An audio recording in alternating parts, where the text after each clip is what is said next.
Hello everyone, welcome back to one more session of multimedia system.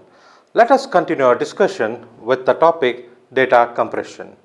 In the previous session, we had discussed about the MPEG, the Lossy technique, and also we have discussed about the frames like I frames, B frames, P frames, D frames, and we have seen the audio compression with respect to MPEG technology. We had also discussed about the MPEG audio coding diagram in detail. Let us continue our discussion with the data compression of MPEG.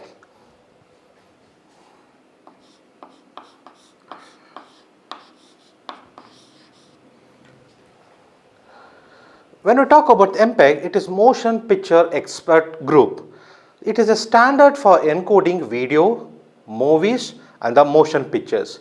MPEG as a video extension with the MP4. When we talk about the MPEG, it has two components. One is the audio, where we have discussed about the compression of audio in the previous session, and it also comprises of video. So, whereas MPEG is the encoding for videos, motion pictures and movies, it comprises of two components. One is audio and second one is video. When we talk about the extension, the audio extension with respect to MPEG would be MP3. Okay, and with respect to video, it would be MPEG-4, that is MP4 technique. Okay, these are the two extensions we use during the compression of MPEG. Now, when we talk about the evolution set, the various standards has been evolved with respect to MPEG. When we talk about the evolution of MPEG, it was MPEG with respect to MPEG 1, 2. So, MPEG 1 and 2 are most popularly used. We have 4, 7 and finally we have MPEG 21. So these are the different standards of MPEG. As we know that it is a lossy video compression technique, but the compression rate is very good with respect to the MPEG. When we talk about the compression, it is with respect to both audio and video. We achieve a very good compression rate for both audio and video with respect to the MPEG, whether it might be whatever the standard. Here we apply the similar techniques as that of JPEG for still images. When I talk about the moving pictures and other things, we have different frames where some of the frame constitutes of the still image, that is a stagnant, that is stationary pictures, which is similar to a JPEG. So in those cases, we use the application technique with respect to JPEG. We have seen the compression of JPEG in one of the sessions. The same technique could also be deployed here with respect to that. Now, when we talk about the MPEG, let us look into the compression steps.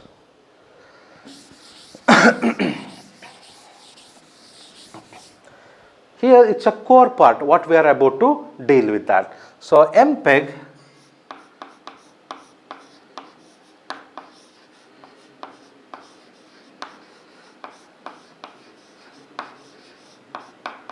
compression steps. The whole MPEG compression can be categorized into 4 major steps. The first one is the data preparation.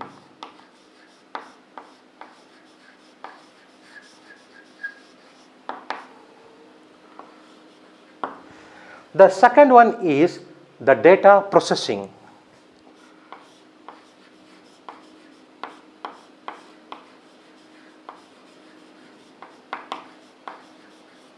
Where in the second step with the data processing, we deal with motion prediction,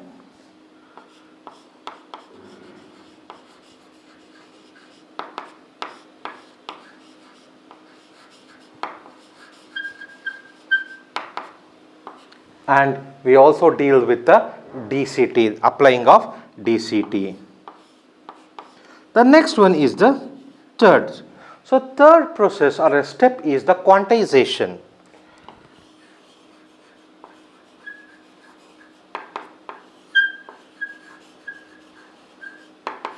The fourth one, entropy encoding.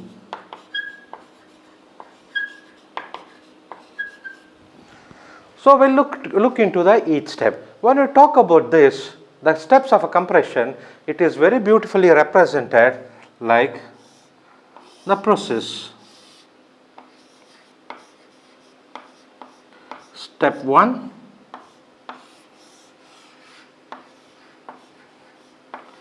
the step 2,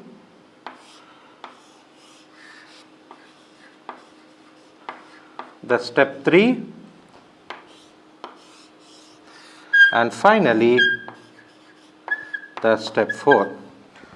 So data preparation is followed by the step 2, that is the data processing. The data processing is followed by the quantization. The quantization is followed by the step, the entropy encoding. Now when we talk about this data preparation and all these things, which is similar to the preparation with respect to JPEG. So let us look into the step 1. When we talk about data preparation, there are number of signals that we encounter with respect to MPEG.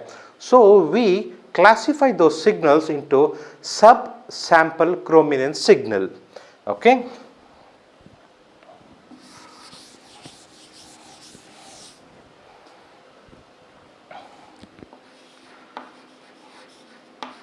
Sub-sample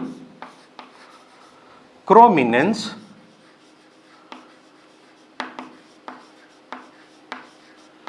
signal.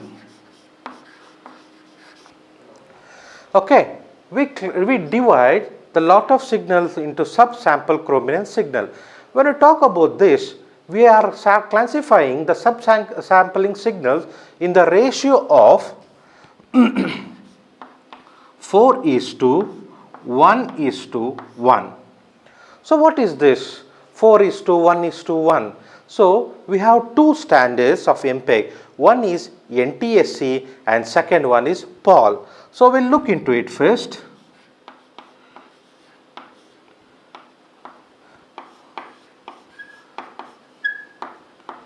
So when we talk about NTSC, we have Y of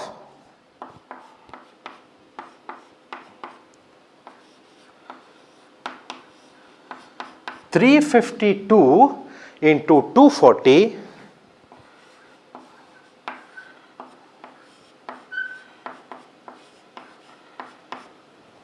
and the one more resolution of 176 into 120. We'll discuss what are those. Next, with respect to PAL, we have 252 into the ratio of 288.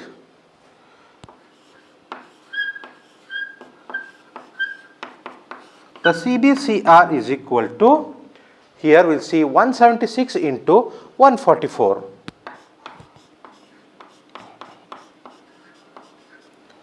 So what are these? This is the one part. See, when we talk about the ratio, this ratio 4 is pointing towards Y. We'll see what is Y, and this one is pointing towards the one of the components of CB, and one more ratio 1 is pointing towards the one of the component CR. So what does CB, CR and Y mean?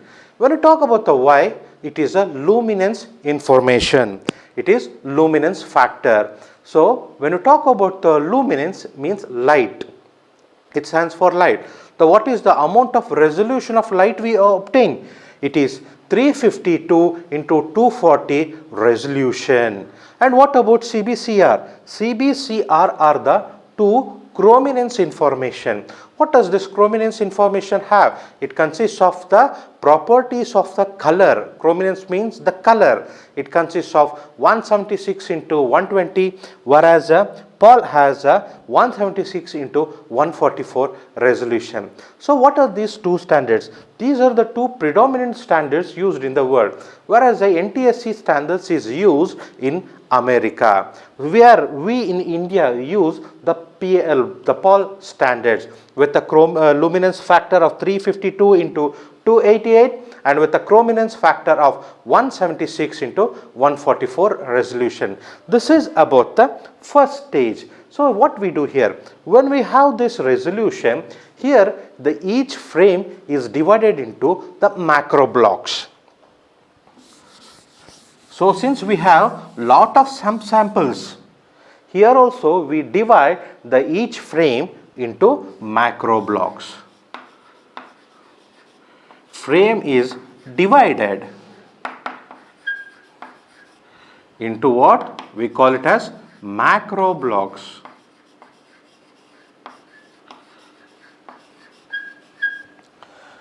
When we call about the macro blocks, it is 16 into 16 samples for luminance. I'll write it here.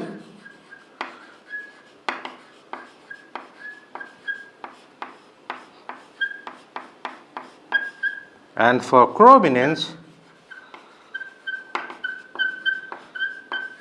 we have 8 cross 8. Means where this macro block associates or supports 16 cross 16 samples of luminant component and 8 cross 8 samples of chrominance component. So what is this macro block? Suppose, let us consider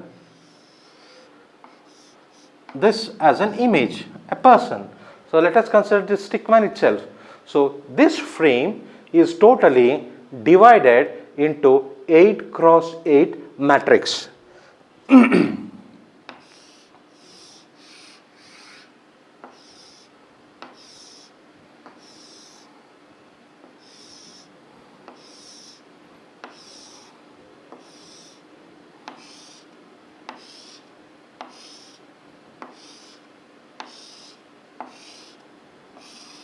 Look at this.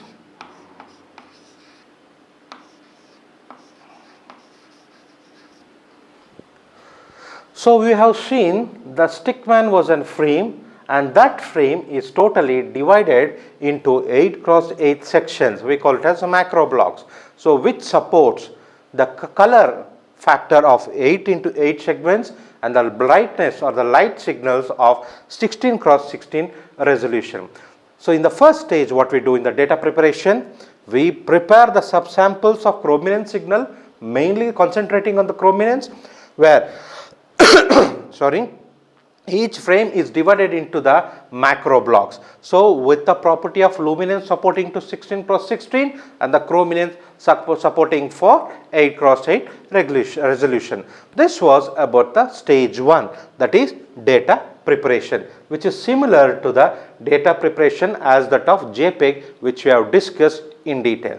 Now let us go into the stage 2, that is data processing.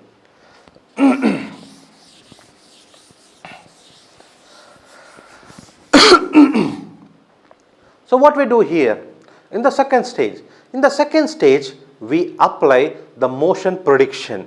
So since this category of MPEG comes under the prediction category, we apply a prediction at the macro block level. So these are called macro blocks. At each frame, different blocks will be there. So we apply a prediction at the macro block level, where we identify exactly where motion is happening, because see, if the still image is there and there is a sequence of motion, there is no meaning in compressing those still images. We are supposed to identify the motion frames so that we can compress those things, because motion frames are the continuous frames. If we compress those continuous frames, we will be able to reduce the size of an moving pictures. So we, in the first stage, we use the prediction methodology in order to identify exactly where the motion is happening, because we change the data only where motion is happening, or in other words, where we are concentrating for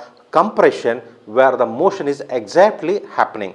So first step, here we apply the prediction, and we identify the frames where exactly the motion is encountered. In the second level, in most cases we see that prediction encoding only makes sense for parts of the images with motion and not to the whole images. So here when we talk about these kind of frames, mainly in main cases we apply, or it makes a sense for applying the prediction methodology and the compression only for the images with the motions. If a still image is there, it is very good as JPEG compression. So we are concentrating on MPEG, that is the motion. So we are identifying the motions, so in order to apply the compression technique. So motion prediction is used to figure out where this macro block may be in the next frame. Means, now look at this, this is one frame, a stickman holding a hand like this. In the next frame, there is a possibility the stickman moving his hand slightly. In the next subsequent frame, moving one more down, and the subsequent frame like this. So when this frame is continuously played, we get a motion like the stickman holding his hand like this is been continuously moving. Or this hand, look at this hand. In the first frame, the hand is like this. I wanted to wave you. So in a video, you might see a motion picture like this waving. But what happens here? There is a continuous sequence of motion pictures, that is the frames. In the first frame, the hand might be like this. In the second, slightly. In the third, here. In the fourth, here. And the fifth, here. And finally, like this, like this, like this, and the back. So these continuous frame like this constitutes a combination of very different individual frames in which the whole part is stagnant, only the hand is moving. So we are supposed to identify those frames, and the prediction is made where would the hand go next. So where would the next, and what is the next, and again reverse, vice versa. These are the predictions we do with respect to MPEG in order to do a compression. Otherwise, there is no need of compression itself, because if it's a still image like this, hand not moving, there is no need of compression. We take a single still picture and it can be used with less storage space. So in the second stage, we prepare the processing after the preparation. So what we do here, motion prediction is mainly done. So what is motion prediction? We just saw it. So here we have three kinds of prediction. First one is forward prediction.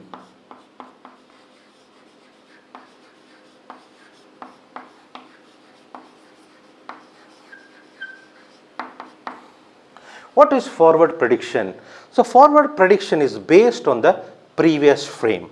Means we look into the previous frame and predict what would be the next frame would be. Means like here, if suppose I wanted to wave like this, my hand is like this, I analyze this frame and predict in the next frame the hand will be moving slightly this. So this kind of prediction is said to be the forward prediction. The second kind of prediction is called the backward prediction.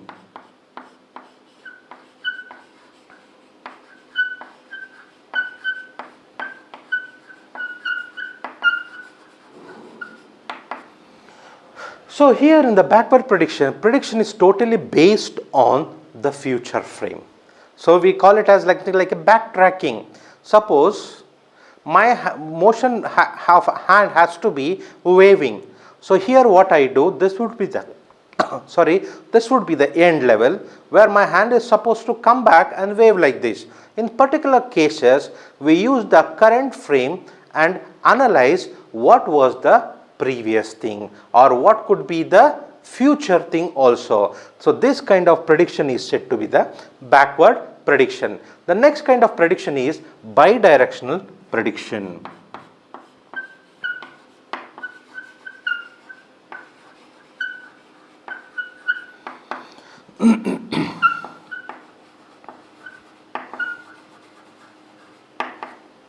So we have seen the forward prediction and the backward prediction. A combination of both is said to be the bidirectional prediction. Here the prediction is based on both the previous and the future frames. Sometimes we analyze the current frame and we try to assess what could be the next frame.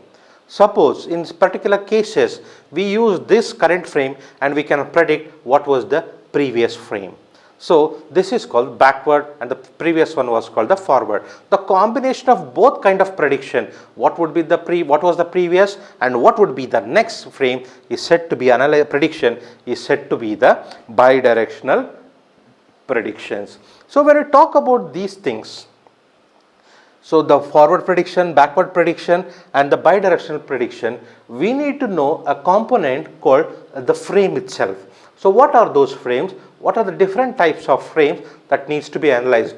In one of the previous session, even I have given a good glimpse of information with respect to the 4 types of frames, that is I frames, P frames, B frames and also D frames. So I would like to highlight those importance because we are actually concentrating the concept of frames here with respect to these 3 properties. So we call it as IBP frames.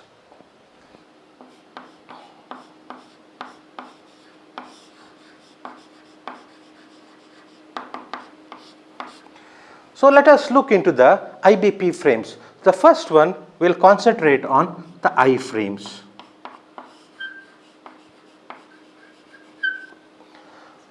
So what are I frames? We have already discussed. So we'll summarize it in short. So I frames are said to be independently coded and no temporal predictions. Means these frames are very independent. These are also said to be the independent frames because these frames do not rely on the previous or the future frame. These are exactly the still images and there is no temporal predictions. So when you call it about no temporal predictions means after a few seconds it might change or it has changed over the period of time. No, those concepts will not be applicable here. These are totally still and we can start decoding once we have iframes because these iframes are totally stagnant still. So there is no need of processing. We can directly start decoding with those frames. These are independent frames. These kind of frames are said to be the iframes. Next is the P frames.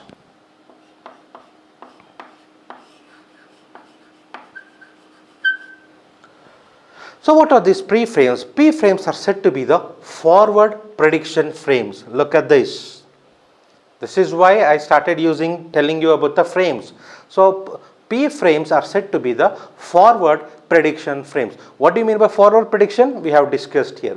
Based on the previous I or a P frames, this can be done. Means this P frames totally relies on the I frames or the previous P frames. Means when we encounter P frame, there should be a previous I frame or it might be a one more P frame.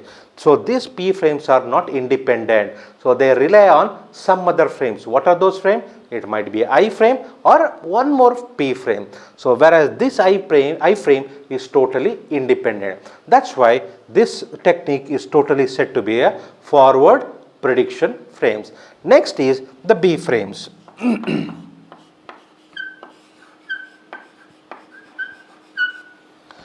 When we talk about the B frames, these are the bidirectional frames. Because I tell you why P frame, why I am not talking about the backward. When you know a particular frame, you can go with either forward or a backward. Suppose you have 3 frames like this.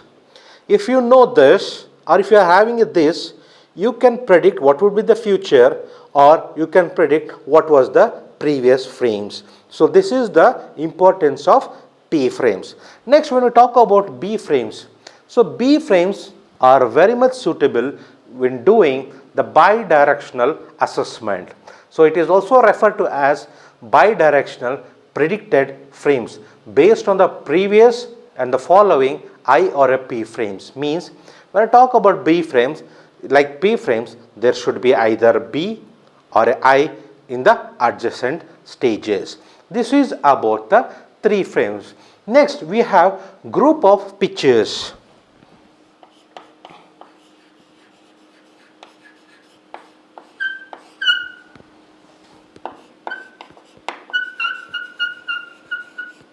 Which is referred to as GOP. In short, it refers as GOP. What is GOP? Group of pictures. A set of frames between I frames is said to be a group of pictures. Means there might be I frame and there is one more I frame. In between there would be n number of different frames, and that set of frames from I to I, in between there will be a lot of frames, and that frames are said to be the group of frames. For example, I write here is I frame, there are two B frame, a P frame, B frame and I frame. Look at this. Now this is said to be a group of frames. So combination of all these things is said to be a group of frames. One more illustration that can be considered, I frame, and I have a 3 P frame and an I frame. So again, see, at the start and the end we have I frames. In between we are not bothered what kind of frames we have, but there are frames. So that kind of grouping is said to be a group of frames, or it can also be a combination of only two I frames. Then this kind of thing is said to be a group of frames. So this would happen with respect to the stage 2. So when we are dealing with MPEG decoder, many times it needs to have a buffer, because an extra frames of data being added for the displaying property. Means during the process of this, that is a processing, we need to have an extra buffer, because we are calculating about the previous and the future frame. So in order to make a good display property, a temporal space is needed during the process of decoding the frames. So a good buffer or a huge buffer is always suggestible. So next, see here we have predicted with respect to in the motion pictures how the frames have been assessed during the moving things. So in the second stage we apply DCT. What is DCT? That is, we have already gone through the discrete cosine transformation. We mainly apply DCT to reduce high frequency component and retain the low frequency component. Means what we do here, there are two kinds of components which has been already discussed with respect to the audio technology in the chapter 2. So what are those? We have two components, that is AC component and second the DC components. So what we do here, we reduce the high frequency. What are the high frequency? AC components are always said to be high frequency components, whereas the DC components are said to be low frequency component. So the main intention here for applying DCT is to reduce the high frequency component in MPEG and retain the low frequency component. In other words, we apply those DCT on this 8x8 blocks, because in the first stage itself we have prepared, in the second stage we have predictions made, and now we apply this DCT component transformation on these kind of blocks. So the DC component consists of lower or sometimes a constant frequency component. Why do we call it as constant frequency component? Is sometimes it consists of I frames which are constant still images. So we retain that and we try to exclude the high frequency component, that is the AC component, which consists very high frequency range. So next, so our main aim here is to remove the high frequency. So here by applying the DCT, we will be able to achieve by the concept of removing the AC component. And we'll look into the third stage. In the third stage, it is said to be the quantization. You know that what is quantization? The process of quantization is to group a similar category into a group kind of things. A similar kind of signals are made into one group, like 3-bit quantization, 4-bit quantization, 8-bit quantization, 16-bit quantization, and so on, like 32 and so on, different group of quantization. So what we do here, we apply the quantization process on the frequency domain coefficients, because there are different coefficients. I have shown you how the 3-bit to 16-bit and 8-bit quantization has been done using the sine wave. So that same process is being applied here. To favor the lower frequency coefficients, we remove higher frequency coefficients. So by using the quantization, we group it, because in the previous stage we have been retaining the lower frequency coefficient, that is DC coefficient, So we group those coefficients as one component. What is the meaning of that? The meaning of it is we are excluding the higher frequency range, that is the AC component. So grouping on DC frequency coefficient is the main intention of quantization, because we want to exclude the AC component thoroughly. So it requires minimum data to represent the given video range, because we are using the process of quantization to exclude the higher frequency range, that is AC component.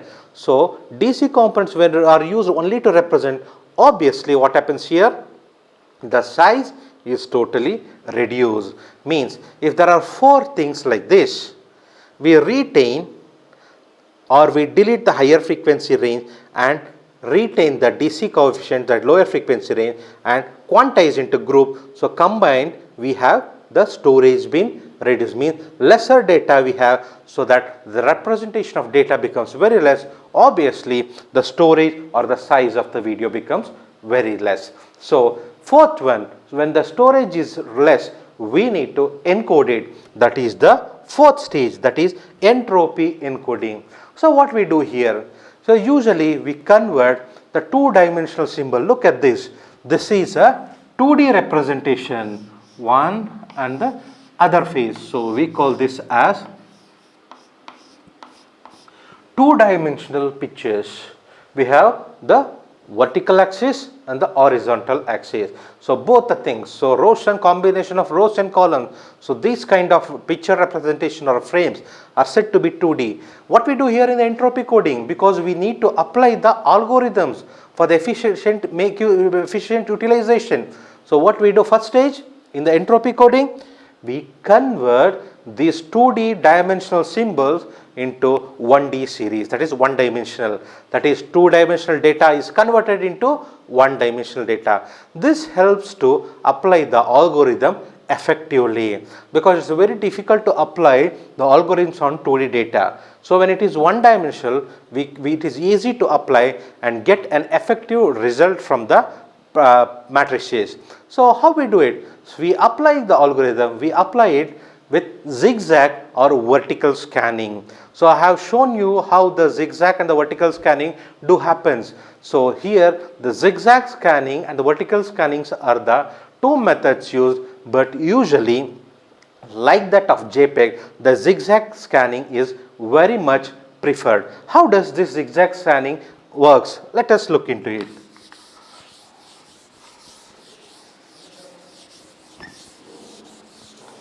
In order to represent that zigzag pattern, we need to have the matrix of 8 cross 8 frames.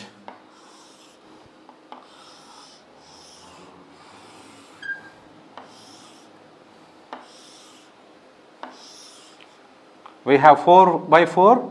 Now I will reduce it in order to make it as 8 cross 8.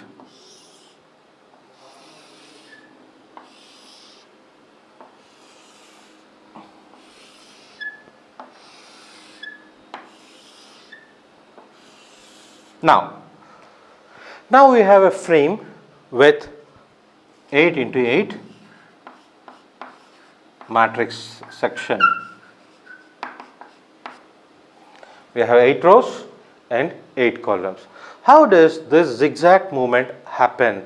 So when we call about zigzag movement happen, see here from this point to this point and come back here from 1 to 2, again go back here 1 to 2, again come back 1 to 2, again go back here 1 to 2, again come back here 1 to 2, again go back here 1 to 2, again come back here 1 to 2, again go back here 1 to 2, again come back here 1 to 2, again here 1 to 2, again here 1 to 2, again here 1 to 2, again here 1 to 2, and so on. See, look at this. By this kind of movement, we have complete zigzag motion recovered. So this is called a zigzag scanning. Now when we apply this kind of pattern to a matrix with the help of a run length coding, on one-dimensional data. So when I talk about one-dimensional data, I'll wipe out this.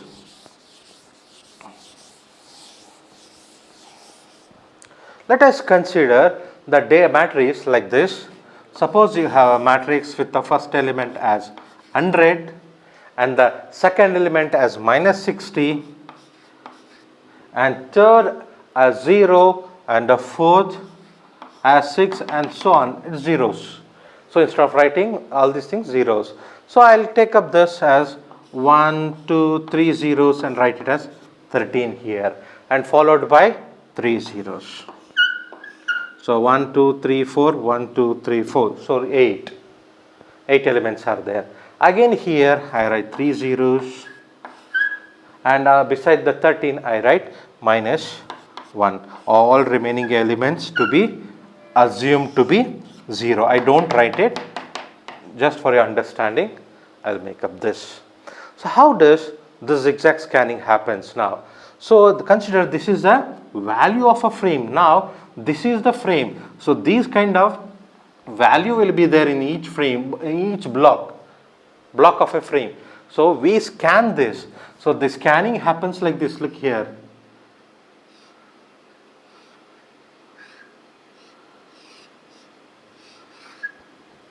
This process goes on here like this.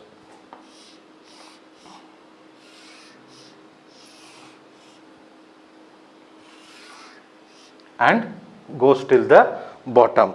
Now when we do up this kind of scanning, we will be able to get a long listing of sequence. What does this do? I'll write it here itself for the better understanding. See, the first representation can be represented as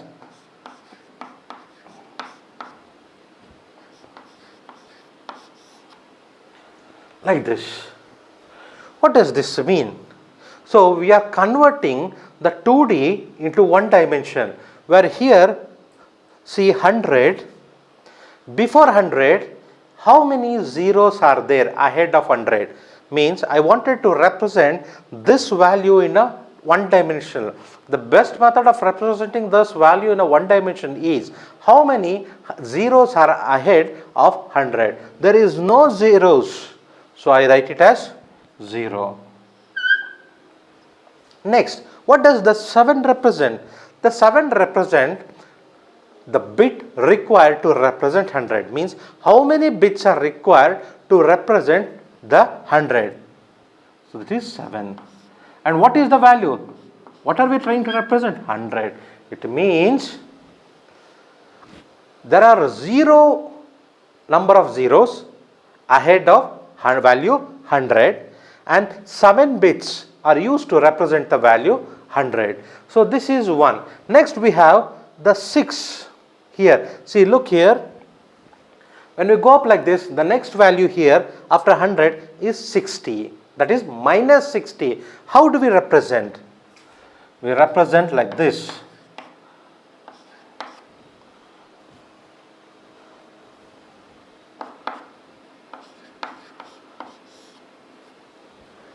We represent like this. Means, what does it 0 represent? How many zeros are ahead of the values minus 60? See, there is no zeros, but there is a value which is not 0, which is 100. Okay, so which is not 0, so there is no zeros. So how many bits are used to represent the value minus 60? 6 bits are used to represent. So what is that value? That is minus 60.